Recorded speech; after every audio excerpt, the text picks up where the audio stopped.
Hi everyone, welcome to our podcast At the End of the Day. I am Anuz Thapa. And this is me, Dipika Shrestha. In the last episode, we were in conversation with Thwiba Eltom, who is from Sudan and has been in the United States for the last 4 years. Yes, and today's podcast she is sharing her experience on how to find a mentor. Now, here's the thing. We recorded this interview in Lower Manhattan, and unfortunately, because of the ongoing massive construction, we have noise in our recording. Yes, so please forgive us on that. Anyway, let's find out what mentorship is from Thwiba. If you are, for example, in human resources, or if you are in IT, look for someone who's on the same page, who are on the same profession, and see their professional advice. Just try to ask people. So this is actually what I'm saying about mentorship, is to have someone who can guide you.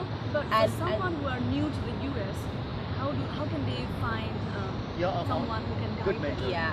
So I would say one of the things is to look for an organization like Upward Global. That would be kind of like coaching, but they will connect you through volunteer network. Okay. So there is a lot of organization actually in the city. Like there is also Streetwise Partners. So they Streetwise Partners. Yeah, Streetwise Partners. They do also a good job with immigrants. I'm talking for now all about professional immigrants. But even if you're not coming from a professional background, or you can just go to the library.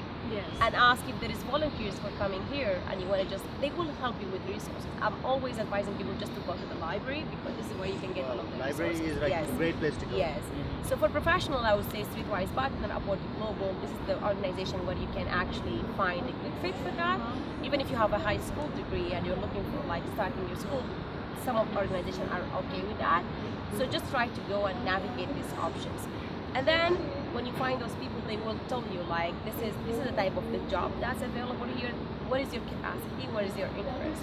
I had someone through Uplo, I met a lot of volunteers. So those volunteers are just people who are working here professionally, and they want to help other people by just giving advice. So if you can build a relation with someone, it can be a mentorship relation, because you can just connect them whenever you're applying for a job.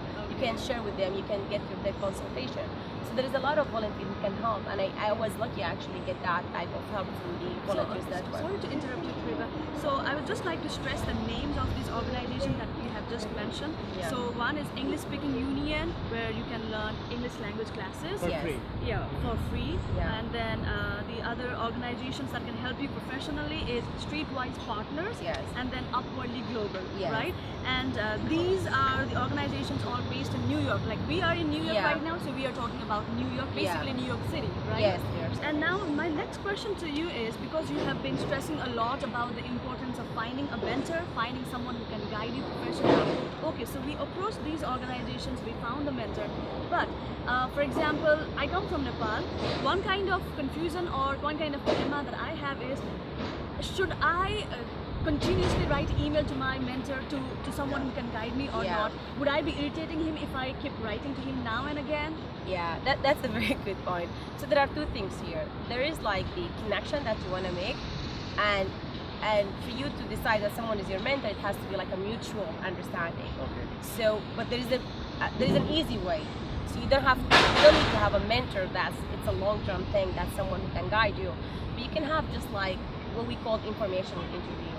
So information interview is just a simple way to say, meet someone for a cup of coffee. Okay. So I'm gonna just say, Anuz, I've met you somewhere. You can go, there's a lot of networking events, and I can also share that. But you can go to a networking event, and that can be any gathering. Even if you're just meeting someone in the park, and you had that conversation with them, and you understand that they can actually understand your career and professional background.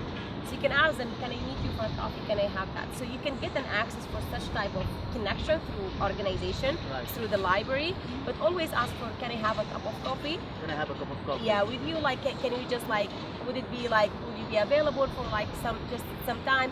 So you can just have that type of informal connection, like our conversation now, and they can give you an advice. The thing is that people don't want a long commitment. That's fine. If they can give you one-time piece of advice and it works, that's okay. Okay. And you can build as many You know, like you can build your network, like try to expand that, try to ask anyone who meet, do you think there is someone else that I can talk to who can help me?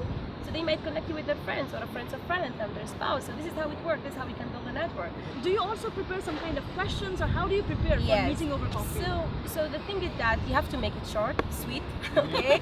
So if it's usually people don't have time, so you wanna make it easy for them. So if they're working here, for example, you can just say, I can come to your place. That's one thing. So you make it easier for them. Now, if they are free or available, or if they offer to meet you on the weekend, no one wanna miss the weekend meeting, but they may be available for that. So you can also take that. So just make it convenient for them. That's the one thing. The other thing is just you need to prepare some sort of questions. And this is depends, it's really unique of what are you looking for. For me, I was asking a questions about what type of certification that I can do. You can actually like prepare your pitch, like this is who I am, this is where I came from, this is my background, how I can get in there, this is the type of position. If you don't know even the type of position, you can just ask them what type of position that would suit my background. Thwiba, how did you come to this job which you are doing right now? Like you were doing part-time job, then it turned into full-time job at Body Global. My interest was like people development, and my experience was project management in Sudan. My experience in the US was project management, but also working with community. So I can combine all of those together and look for a job that has project management, and that I'm going to do a community development or a community impact that I'm seeing it, because for me it's very important to understand the big picture of what I'm doing. And then it also goes with my passion of like, this is what I want to do, this is how I want to, I fulfill my passion when I feel that people are getting something out of the work that I'm doing.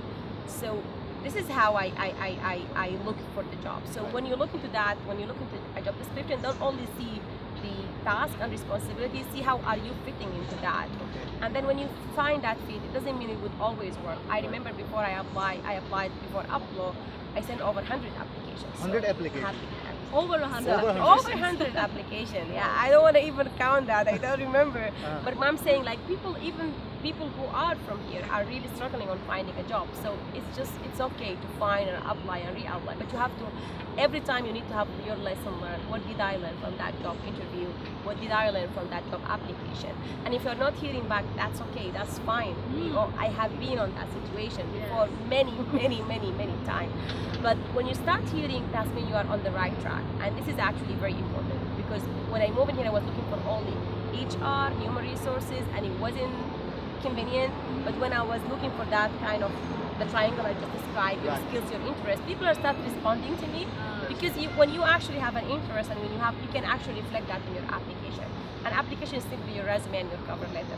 So you need to reflect your that set of skills. So when you start listening and hearing from people back, that's a good thing, just because you are on the right track, and this is actually a good fit for you. Before we sign off, if anybody would like to get in touch with you by email, would that be okay with you? THWIBA